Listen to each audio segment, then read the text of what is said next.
So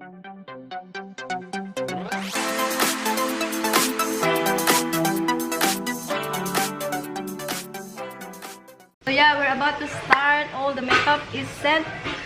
Now let's do the makeup on. Okay. Yes. Maganda kami kahit wala akong makeup. Maganda sa camera. Para makadami. Hindi. Anong type of skin ito? Sensitive? Dry skin ako eh. Dry skin? Wala ka bang reaction? Normal. Sensitive? Okay ka? Wala. Ay, okay naman ako. Hindi naman ako sensitive. Yung feelings like yours. What? My feelings.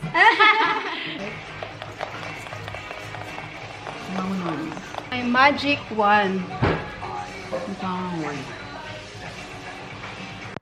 So hey guys, I decided to mute all the background noises, songs, and everything in the video para iwas sa copyright song. As you've noticed, merong songs sa background.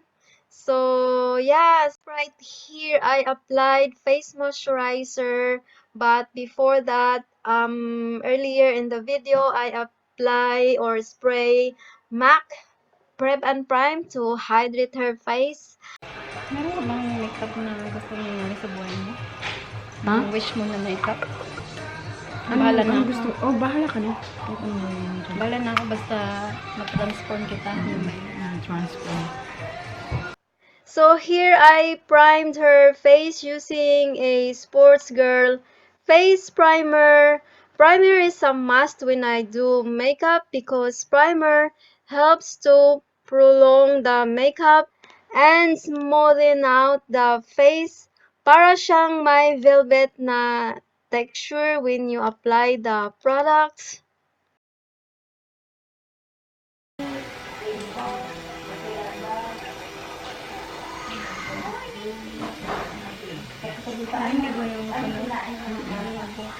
Pero hindi ko tinatch yung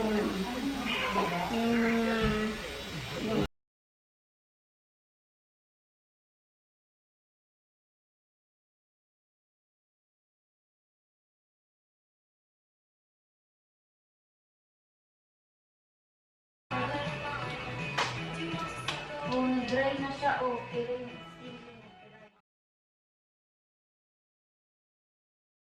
So now we're onto the eyebrows. When I do dramatic makeup, I normally do the brows first or eyebrows and then eyes. And then to follow na yung the rest of the makeup. So here I used CoverGirl eyebrow products.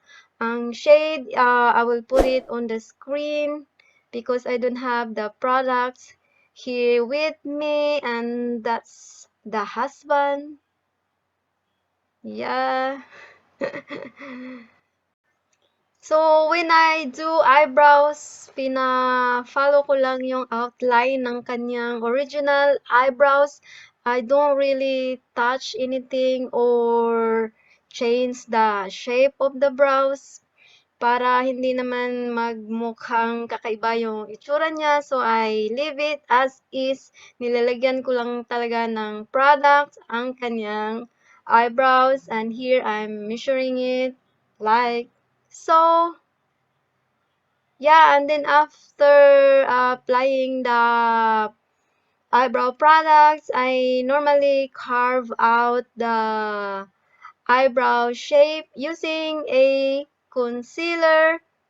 So here I use the L'Oreal Infallible foundation stick in the shade Sable 160. And then I just blend it out using a damp sponge. Like that. And then here I apply the foundation. I use the Estee Lauder Doublewear foundation in the shade. I will put on the screen again. Yeah, and then the same, I blend it with my damp sponge. Just tap, tap, tap. Don't smudge it out, guys. Just blend it slowly and nicely, of course, and then set the foundation or her eyes to prepare sa application ng eyeshadows. Yes. For the transition shade, I used neutral colors to create a natural yet dramatic eye makeup. Mostly mga variations of brown shades ang ginamit ko dito. So I just build the dark brown shade on her outer V area of her eyes. Then after blending this shade, I added another shade of brown which is darker sa ginamit ko before. And then just blend everything in para walang harsh line on the cut crease area. At kung gusto nyo ng sexy at pack na eye makeup, i-blend nyo lang siya ng bonggang-bongga. Like what I did here. Gamit kayo ng flat blending brush para mapadali ang blending.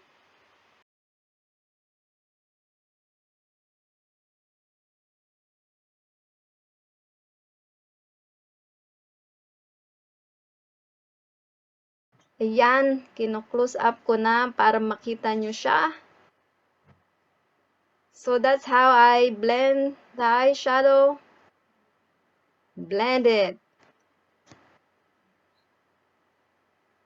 So as you can see here, nagiging dark na yung outer V ng kanyang eyes. On the center of her eyelids naman, I used gold chrome eyeshadows, and to apply it, I just use my ring finger para tipid sa brush. No, joke lang.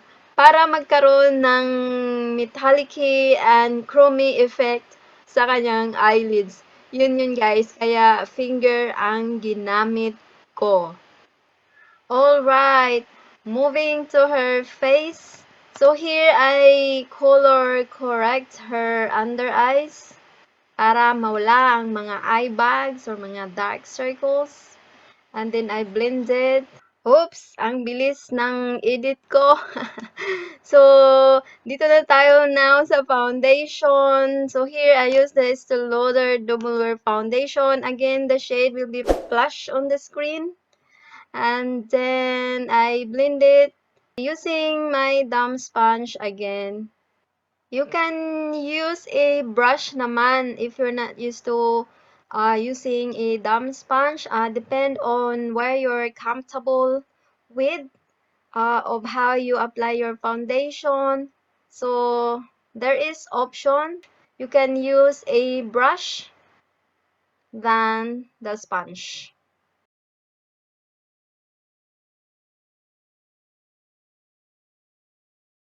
Oh wow, I love the eye makeup. Please guys, like this video if nagandahan din kayo sa kanyang eye makeup para support kay Berem.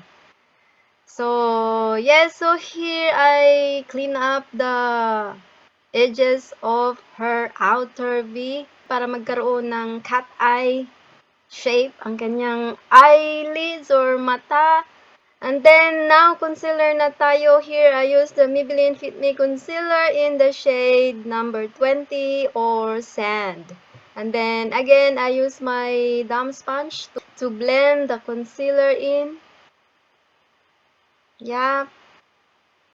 Kapag gumagawa ako ng pack na makeup for special occasions like birthdays and formals, I normally use cream products first before setting them. So after concealer and foundation, now I use cream highlighter and blend it as usual.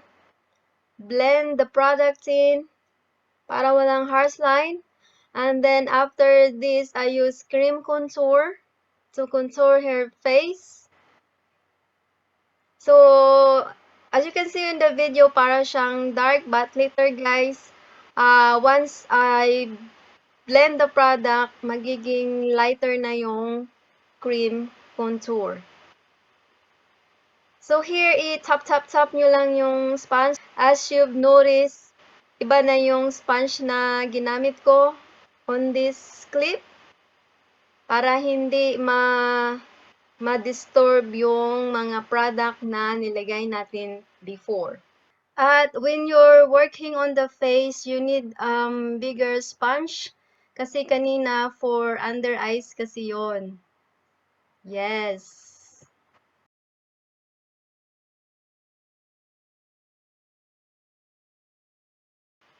And then sa nose, I use smaller sponge.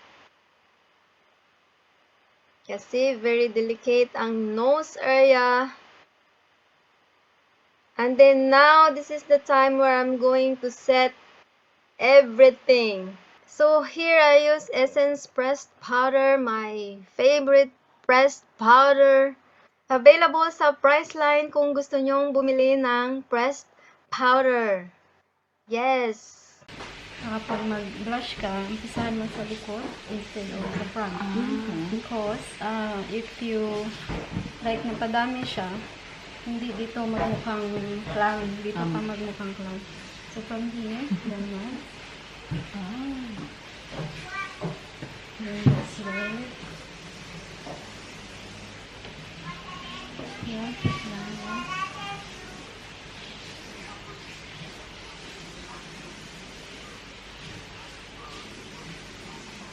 Mga ano ko muna yan, pag ginagawa ko siya, hindi muna lahat kasi final touch up and everything. So every time you press powder, i-tap mo siya. Okay. Para hindi lahat pupunta sa mukha.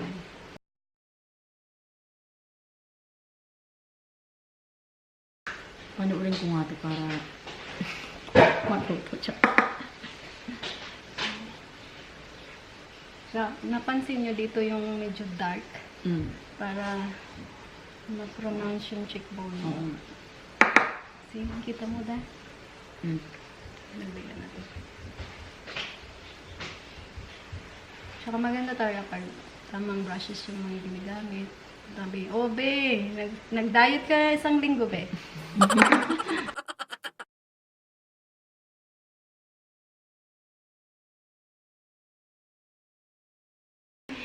Mamaya pag tinanggal yung makeup, wala na yung diet. So, alright guys, malapit na tayo matapos. So, after contour and blush, I add or put eyeliner on her eyes para mamaya preparation for the fake lashes.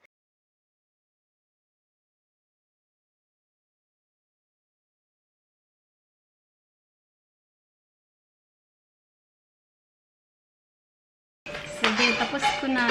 Mamaya ko i-finalize yung mata mo kasi ganun ginagawa ko. Mata mo muna, din buhok.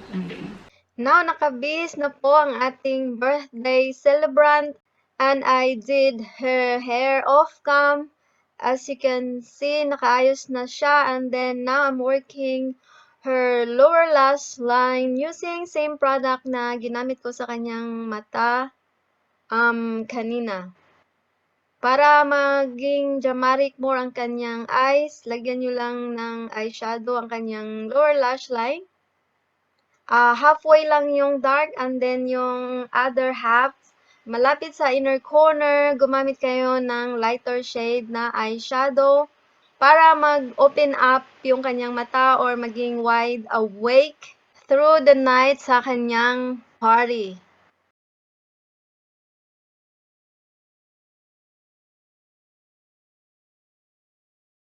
I know that this technique is very ticklish. Kung ticklish ka, you need to tiis ganda para gumanda ka lalo. So, I added highlighter sa inner corner of her eyes para mag-open up more ang kanyang mga mata.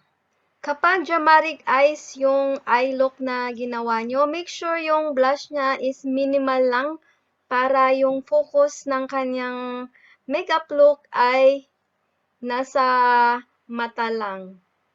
Yun.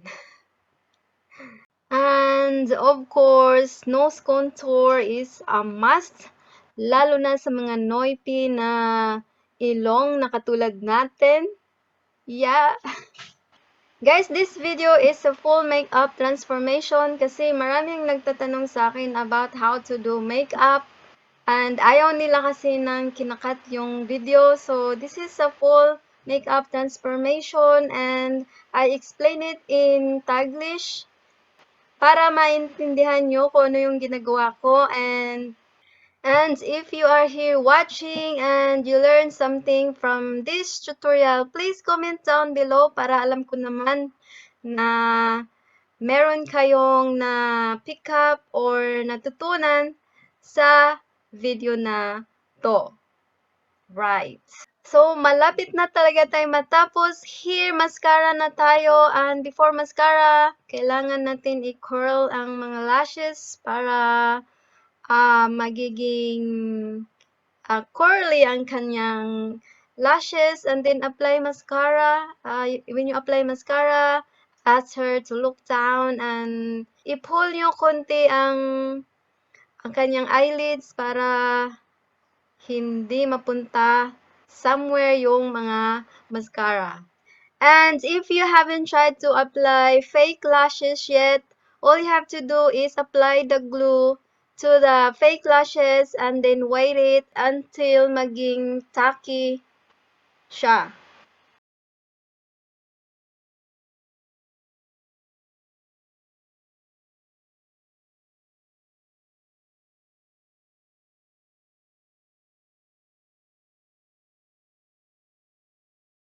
Then to cover the lash glue, just apply liquid eyeliner pen and also this one will add more smokiness sa kanyang mga mata.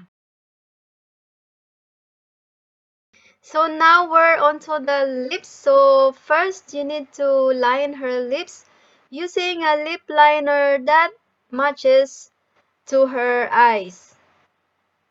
Yeah, and then lipstick. So I cut the video right here and yeah, so nag-finalize na lang min ng kanyang lips. And then I applied mascara again para magmukhang natural lang yung kanyang fake lashes. And to finish this off, all you have to do is set the face using a setting spray and we're done! Alright guys, that's it for my video. Please like and subscribe if you haven't already. And also guys, please ring the bell for me so that you will be notified every time I have new uploads. It's either a DIY video or a beauty related video like this one. Alright guys, that's it and thank you for watching and we'll see you again next time right here on my channel. Bye guys! Mwah!